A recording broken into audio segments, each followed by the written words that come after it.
Hello, dear friends. Today, I am going to take you along on my journey to 100% homemade, natural fiber, and naturally dyed clothing. For over a decade, I've yearned to break free from fast fashion and industrial clothing and the whole system of destruction that I was living in with the cheap clothes that I was buying from around the world and the plastic clothing that was causing such destruction every time I wore it.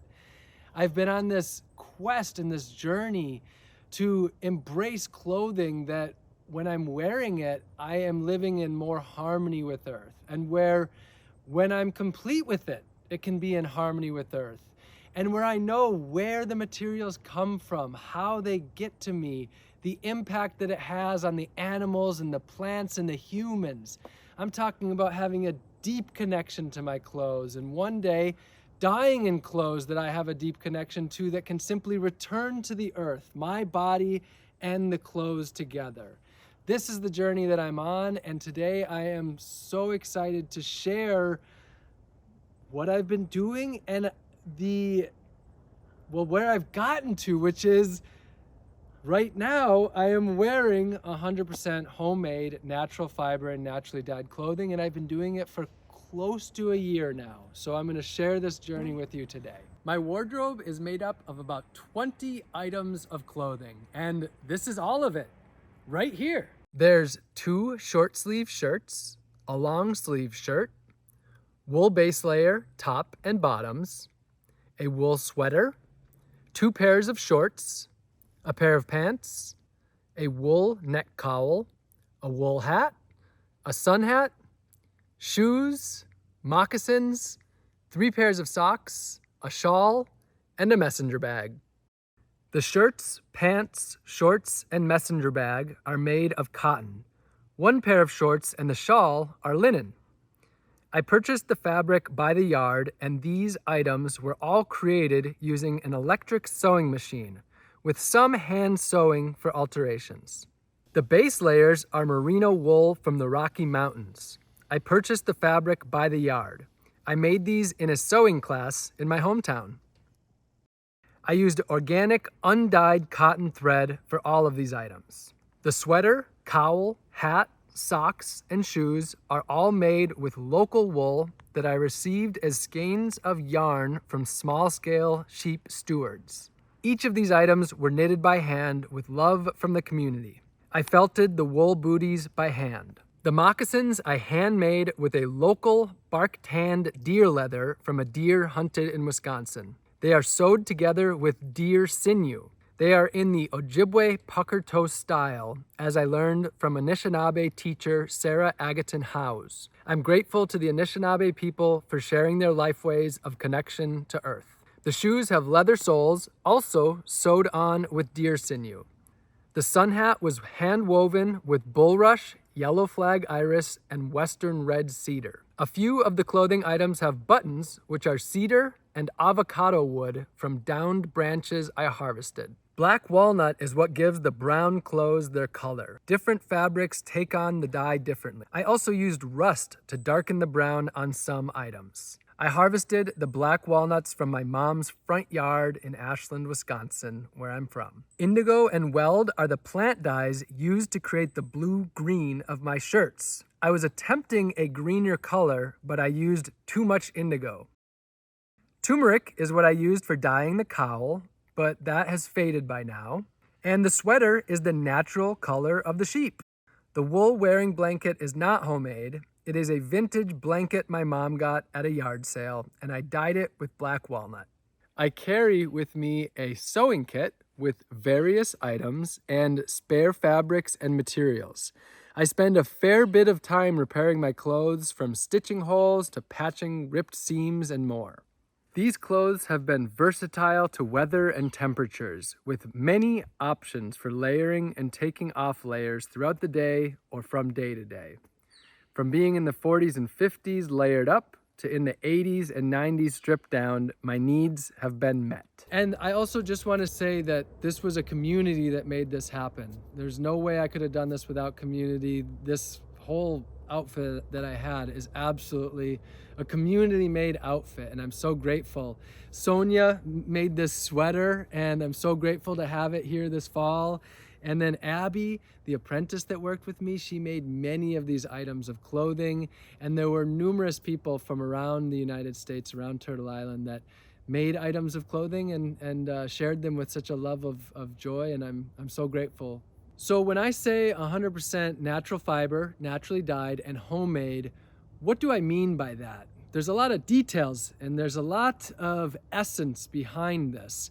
And so breaking it down a little bit, natural fibers, the ones that I'm using are wool, linen, and cotton. There's other ones that I'm interested in, like hemp and down and nettle, for example, but those are the ones that I have been working with. Naturally dyed is all sorts of different pigments, such as I'm working with black walnut, indigo, and weld, and turmeric are the main ones that I'm working with. Now, with the natural dyes, there are mordants that help to make the dyes actually stay or be fast, and those are the ones that I worked with are not things you can easily naturally harvest from the earth necessarily, so it's not fully natural, but it was mostly everything like chalk and lime that actually can return to the earth. But that's an area where I still have more to learn. What this definitely means is that everything is 100% biodegradable. Everything, down to the buttons, down to the thread, which meant no zippers and no elastic. Everything being fully biodegradable, return to the earth is what I am seeking in this. The other big objective for me was the simplest design possible. Nothing fancy, nothing complicated, the essence of simplicity. So that would mean no buttons, no zippers, no pockets. Or no, I take back the no buttons. I have buttons. The buttons are the simplest way that I can come up with versus the zipper. And then as far as why not having pockets, well, the more pockets I have, the more stuff I can put in them. And I'm just minimizing my stuff as well. And I just love the freedom of having no pockets. So the simplest of design is what I was going for. Handmade means made by hand, my hands or someone else's hands, and with minimal machinery. So ideally knitting and using a loom and things like that. However, that is an area where there's still plenty of industry in my clothing. The cotton and the linen were done through industry. The thread was done through industry. And I use an electric sewing machine for putting most of these clothings together. The simplest things are the wool, the hat, the cowl, the sweater, the wool knitted socks. Knitting is at the essence of what I'm talking about. But a lot of my clothes are not meeting what I'd hope as far as the level of handmade or homemade, but everything, once we got the materials, everything was then homemade or handmade. And then the two areas where I really was not able to achieve are regeneratively grown. We searched for cotton and linen, and we were able to find organic cotton grown in the United States, but not regenerative, I wouldn't say. And linen, we weren't able to find a source of linen in the United States at all. I think maybe we found some like super expensive small batch linen, but I wasn't even able to source 100% within Turtle Island or the United States, which was, I really thought I'd be able to do 100%. The thread came from outside of the United States, and so did the linen, and I think that's it. And then for me, I wanted to be able to source everything from within a fiber shed. From within the fiber shed would be the area that basically supports that area. So you have a watershed, and then a fiber shed would be a small region. And that was not something that I was able to do. If I went with all wool for my clothing, I could do that. But once I was expanding outside of that, and of course, if I went with a lot of animal skins, then too. But once I got into cotton and linen and even, the natural dyes, it would be an incredible feat to do 100% within our own fiber shed to make our own clothes. And that's something that perhaps I will do in the future. But because I've traveled all over the country while I'm making this, my clothes are actually from all over the country.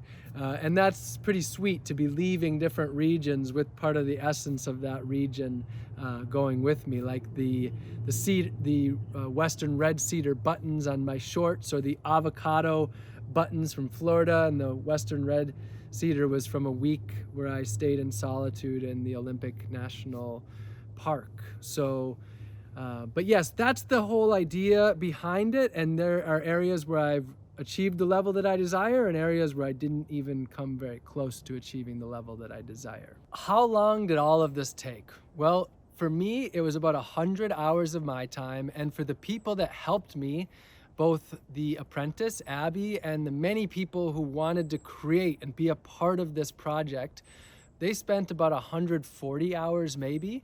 So about 240 hours total. So it's some real time. I really learned that it takes time to make our own clothes. And the deeper we go back to source, the more time that it takes. And some would say, well, why do this if it takes so much time? Because for me, it's time well spent. It's meaningful time, and it's what humanity has done as long as humanity existed. We've taken time for the clothes on our body, and I'm happy to take that time. How about the cost? Well, for these 20 items, the total material cost was somewhere around $1,000, which brings it to about $50 per item.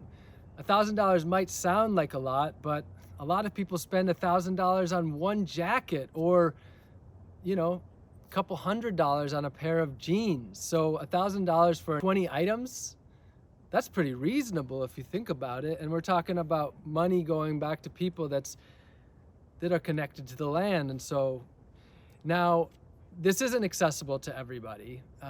Not everybody has people who are willing to put in all those hours, or has all the hours to put in themselves. And so this project for me, actually, it's not really a project. This is just me living my life and wanting to embrace this and be this. It's not accessible to everyone. And that's not the idea. But the idea is to show that another way is possible, and to create critical thought and reflection around our current system that is destructive to everybody, not just the wealthy and not just the poor, but everybody suffers from the destruction of fast fashion and this industrial system. And so, yeah, as far as my privilege goes, I have a substantial amount of privilege, and my hopes is to use my time as a privileged person effectively to be of service and to help others to break free from these systems that cause the most disharmony to people that are in the least privileged situations. Once getting to having 100% homemade and natural fiber and naturally dyed clothing, I also achieved another one of my dreams, which was to break free from the washer and dryer. I've never, since I started waking up, been excited about the washer and dryer. It's always been like one of the last technologies that I'm really dependent upon. But with these clothes and me being concerned about them being damaged by those machines, I have not put these clothes into there once, which means that I have actually broken free from the washer and dryer. So where do I wash my clothes? Well, as much as possible for the last few months on this walk down from Canada to Los Angeles, it's been in the lakes and rivers that I pass by, and the creeks. And I love washing my clothes in the lakes and the rivers. I don't use any soap anymore. I do use it some when I'm in the city or if I'm in a place where the water's returning to the soil. But when I'm washing in the lakes and the rivers and the creeks, no soap. And I've just been freshening up there's an incredible amount of freshness in these creeks and rivers and lakes. And then I hang dry the clothes. One of the most absolutely satisfying experiences that I've had is being alone in the woods and being able to work on my clothes and watch the fibers, the threads that I'm pulling off or that I'm cutting off, return to the earth, fall to the earth, and not have to pick them up, knowing that they are falling to the ground just as the leaves are falling to the ground. So too are the little fibers and the pieces falling from my clothes.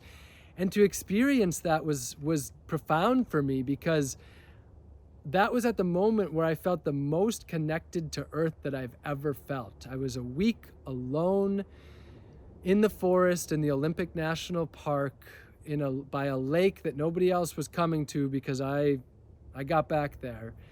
And seeing myself, both my physical self and the clothing on myself, be able to return to the earth so fluidly, it helped me to enter this state of feeling a part of the entire energy around me.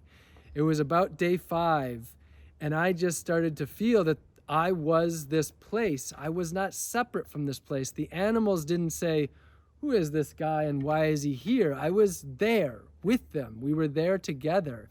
And being in these clothes played a very large role in that. The colors being a part of the earth, the fibers being a part of the earth. That's been the most beautifully profound moment of this entire journey of returning to the natural clothing.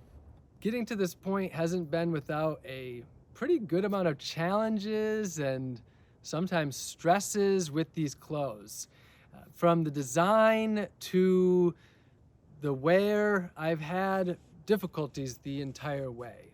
So one of the first difficulties is that these clothes, a lot of them are just on the thin side. So they've been wearing through, especially the butt of the shorts.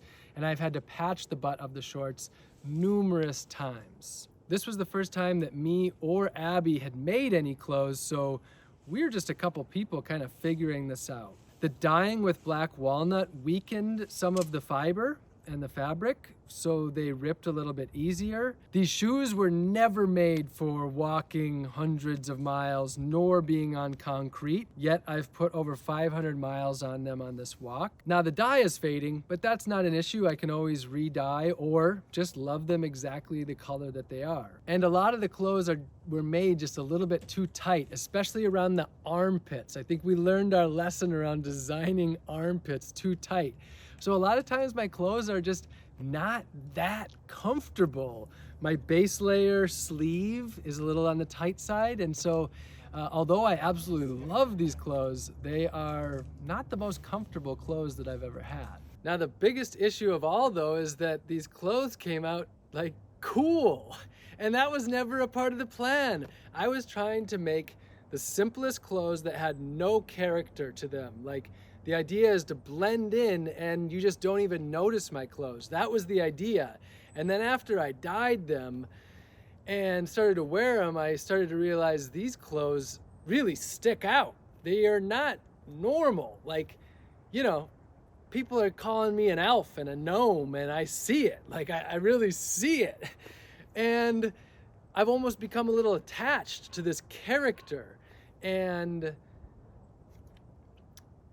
I don't want that. That was never a part of the plan. It's almost like I feel like I have style or that I'm like fashionable, and that's not what my design was at all. And so that's just the thing that I've realized, is that maybe there's no avoiding that. Once you've broken free from the industrial way that 99% of people are in, and once you're wearing the earth, the essence of the earth, how do you not feel and be part of the earth? And like, I look around and I'm enamored by the earth. So maybe it's not possible to make clothes that are of the earth with the natural dyes and the natural fibers from the animals and the plants and that handcrafted creation and the customization of every element. Maybe it's not possible to make clothes that aren't incredibly interesting and cool. And so maybe that's just something I'm gonna have to learn to deal with. So right now I have 3 exceptions to the 100% homemade, natural fiber, and naturally dyed clothing. That's my rain gear, and for now I'm just using a plastic poncho. I had the opportunity for a beeswax canvas poncho that would have lived up to what I was hoping, but didn't pull that off. So right now rain gear is an area where I have not pulled it off. Actually, my top base layer, I had run out of the right wool, the one that was to the standards that I wanted. And so I actually used some excess wool that someone gave me that was dyed. So that top has dye underneath it. It was like a light gray. And then the big one is the leather for soles. I have not managed, I started off with deer that was bark tan. And so I was in the realm with the leather at first, where it was truly the natural stuff and that was at the essence of what I wanted. But to get thick leather soles, I have not been able to do that. And so I got some vegetable tanned leather that's industrial, that's I'm sure part of factory farming of cows most likely, and has chemicals in it. And that's the best that I've been able to do as far as leather. Not that it's not out there. And I actually finally found a source of buffalo brain tanned leather for the completion of these shoes in that right way. But like I said, it's not a destination, it is a journey, and I'm on the journey right now. And to break free is not something that's that easy. I've learned it is not that easy. Now for a few of the most frequently asked questions. Do I have underwear? Well, I showed you everything. No, there's no underwear. I don't really have a strong need for underwear. What about rain? Well, for the most part, I just don't go out too much when it's raining. I'm outside a lot.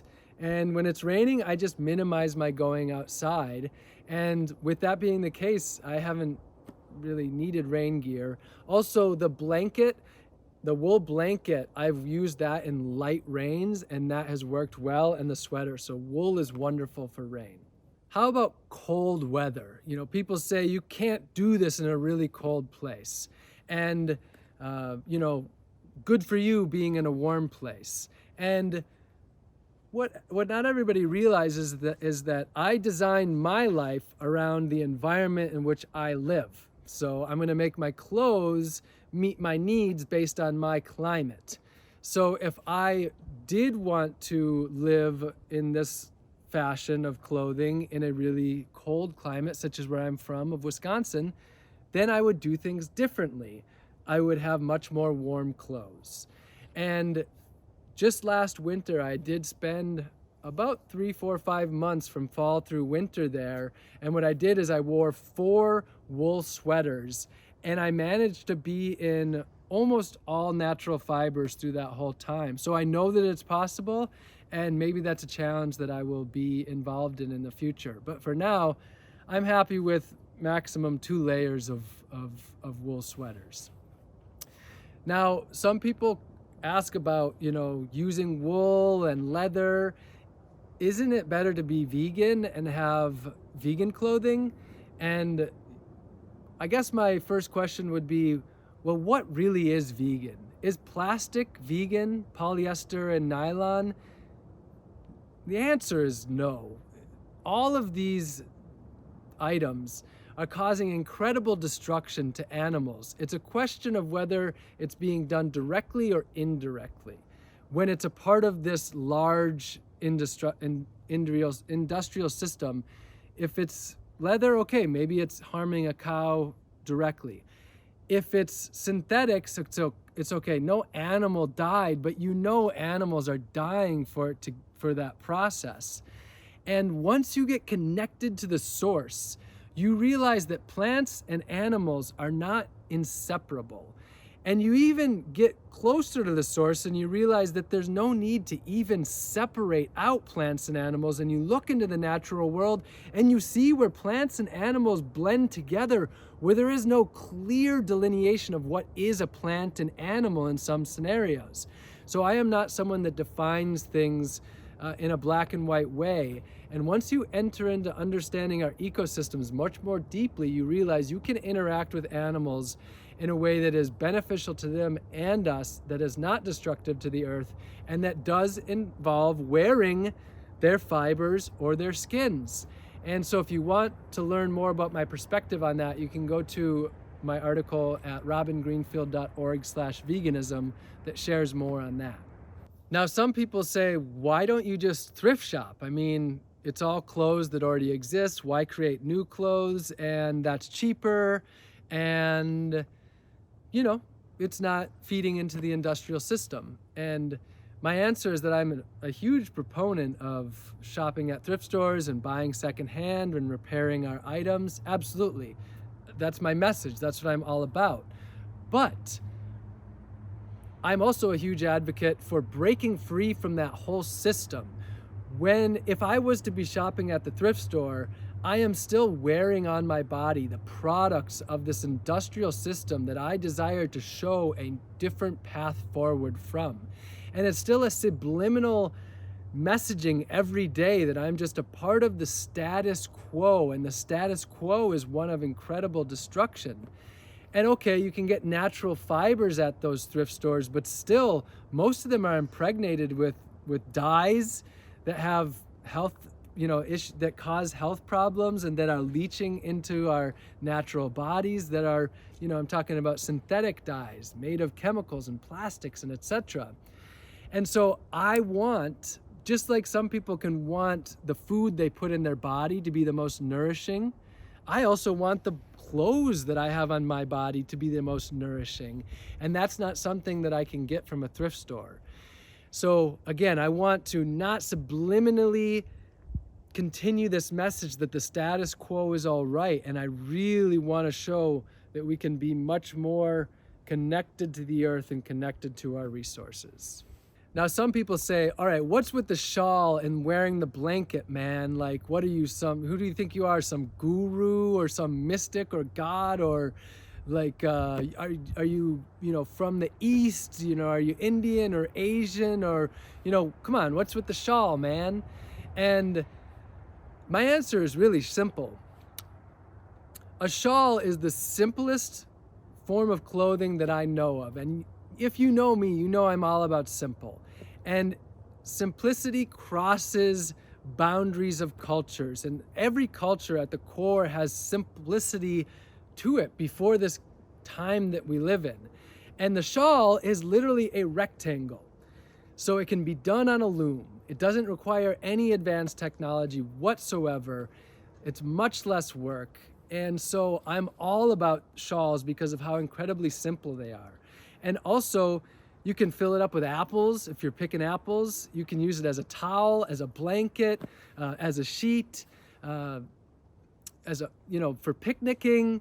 There's so many ways that I can use the shawl. So it's very multi-purposed. And as far as a wearing blanket, the same thing. It's a blanket and it's clothes.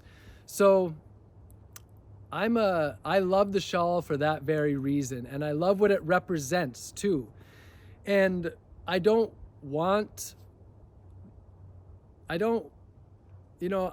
what people are saying about the idea of like, you're looking like a spiritual person and such, and that isn't my intention. But some people would look at me and say I look like a spiritual person, and others would look at me and say I look like a bum. So really that comes down to whatever you're seeing. We all have our own reality. I'm just wearing a shawl because shawls make an incredible amount of sense. Now, one of my greatest influences and inspirations is Mahatma Gandhi, and he has been for over a decade. And this retaking back the control of my clothes is partly inspired by him. That was part of the revolution in India of breaking free from the British, saying that we're going to make our own clothes, khadi, which basically, as far as I know, roughly translates to handmade.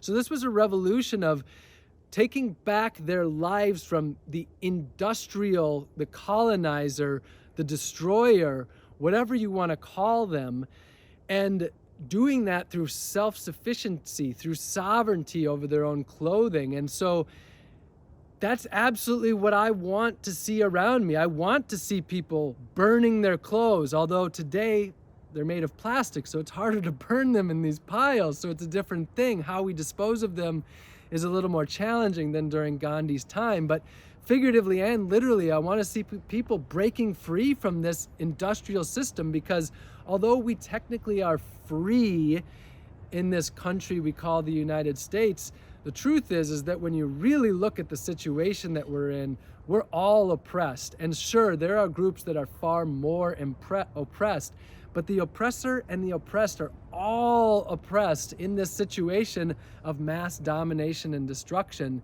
And so this is a part of that. Gandhi's definitely one of my inspirations, and I do hope to see more people saying, you know what, corporations, we're not giving you the power. We're putting that power back into our own hands, into our community's hands. A little bit about my future. As I shared, that this is a journey with no for sure end destination. But what I can say is that if there was a destination, I am far from it. There is a lot further that I want to go. So what I want to do is I want to grow my clothes basically from seed all the way into doing the entire process to wearing them. So that could include growing hemp, or it could include foraging for nettle and seeing them nettle starting early on in the year and then harvesting them from fiber. So plant fibers from seed and from early growth all the way up into the entire process to put them on my body. And then I also want to work with sheep and get to take part and immerse with and stay for multiple months with the sheep and go from the beginning, watching them, being out in the field with them as they manifested grass and sunlight into that wool, and then removing the wool from them, shearing them, working through that whole process, knitting and weaving and everything in between there, and then having those clothes, and then even being with those sheep right there and seeing myself being, part sheep, that I am so grateful for that sheep, to be there with it and see, you have clothed me, and this land has clothed me. I want to get to that point. And that will probably include working with some other animals as well for hides, potentially. I don't know how much I'll go there, but I do at least want to learn how to tan hides, and I have many friends that do that at Wild Abundance and at the Earth Skills gatherings. So I have a lot more in the journey I do want to get to the point where, for example, this shirt is a part of industry. Can you see it? This shirt is a part of industry. I mean, although it's natural fiber and such, the thread and the shirt itself, the cotton, they did come from an industrial system. I want my clothes where I have been a part and the animals and plants have been a part together through the entire creation with no industry involved whatsoever. I want to leave you with two things: resources and what you can do. So to really dive into that, go to the page on this, my journey to natural fiber clothing. That's at robingreenfield.org/clothes. And all of the resources are listed there. Even I have links to all the places in which I purchased the wool and the thread and the fibers and all of this. So that is an incredible resource that if you want to go deeper, you can go there. Now, one of the resources that I highly recommend is FiberShed. Their website, their handbook on natural fiber clothing and ethical clothing, and their book. That is an incredible resource. And if you were to start with just one place of understanding the destruction and understanding what's possible through regenerative local fiber sheds, which a fiber shed is like you've got a watershed. Well, this is a fiber shed, all of your fibers coming from this region. Highly recommend that. That's my top resource if you were to dive into just one area. So some of the things that you can easily do, some of the things that you can do that are pretty universally accessible and are done by people, from those who have to do it because they have no other option to people who have plenty of options. These are some of my top recommendations. So you can buy secondhand, just not buying anything new, and working with what you've got at the thrift store. You can share clothing. You don't need to own the clothing in order to wear it. You can come together with your friends and you can share clothing. You can downsize your clothing. If you have way more than you need, downsize your wardrobe to what you're actually going to use and actually going to enjoy, rather than doing so much extra laundry. You can wear less clothes, literally just less clothes. You can take them off and have less clothes on. When you are buying clothes, you can buy quality clothes that are going to last instead of fast fashion, clothes that you know are going to last for decades potentially. And when you are buying new clothes, you can support companies that have practices that are in alignment with your values of living in harmony with the earth and the plants and animals and the humans that we share this home with. So you can really get to know the source of your clothes when you're buying them from brands. And of course, you can learn how to make some of your own clothes, knitting and weaving and sewing. And with that, you can learn how to repair your own clothes, whether it's patching or all the other ways that you repair your clothes. And you can get into natural dyeing. There's a lot of even food scraps that you can naturally dye with, where you don't need to buy anything, like avocado pits I hear about, or pomegranate. I hear about all of these sorts of things. And then of course you can embrace natural fibers, whether that's buying new or used or finding it, whatever it may be, just embracing the natural fibers, and either ideally undyed or naturally dyed, to really settle into that earthy place with your clothes. So I'm really happy to have been able to share this with you. I hope that you've learned a lot on this journey of being on this journey with me. And again, I really recommend going to the website to really deepen your knowledge and your breadth of breaking free from this industrial system and taking part in a system that's close to the earth. I love you all very much, and I look forward to sharing a hug with you next time we see each other.